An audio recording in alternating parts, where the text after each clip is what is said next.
કમોસમી વરસાદ વાતાવરણમાં પલટાના કારણે ફળપાકની સિઝનમાં ખેડૂતોની ચિંતા વધી છે।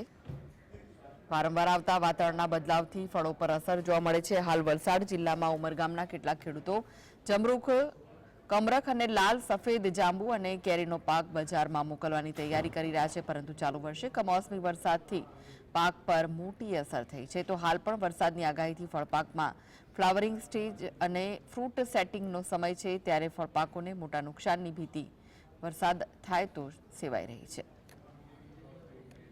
તો ફ્રૂટની જે ખેતી કરતા હોય છે ખેડૂતો, તેમને પણ નુકસાનની ભીતિ સેવાઈ રહી છે, કારણ કે વરસાદની આગાહી છે, ત્યારે ફળોને પણ નુકસાન થાય તેવી ભીતિ ખેડૂતો સેવી રહ્યા છે। ચાલુ વર્ષે કમોસમી વરસાદથી પાક પર મોટી અસર થઈ છે, ત્યારે હવામાન વિભાગે કમોસમી વરસાદની આગાહી કરી છે, જેનાથી ફળપાકમાં ફ્લાવરિંગ સ્ટેજ અને ફ્રૂટ સેટિંગનો સમય છે, ત્યારે ફળપાકોને મોટા નુકસાનની ભીતિ સેવાઈ રહી છે। વધુ વિગતો માટે જોડાઈ ગયા છે સંવાદદાતા રાજેશ। ફળોને પણ નુકસાન થવાની ભીતિ સેવાઈ રહી છે, શું વિગત?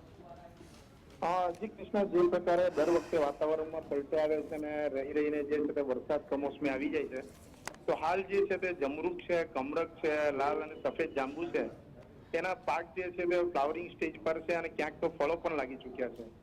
પરંતુ હવે જો કમોસમી વરસાદ આવી જાય કે માવઠું આવી જાય તો એમાં છે તે જીવાત પડવાની શક્યતાઓ રહેલી છે અને જે ફ્લાવરિંગ છે એ ફ્લાવરિંગ પણ નીચે કરી જતું હોય છે। તો જેને લઈને જે છે તે જે પ્રકારે હવામાન ખાતે આગાહી કરી છે, તો એમાં જે આ ફળ પાકોને લઈને જે છે તે ખેડૂતોમાં હાલ ચિંતાનો માહોલ જોવા મળ્યો છે। જી, આભાર માહિતી આપવા માટે।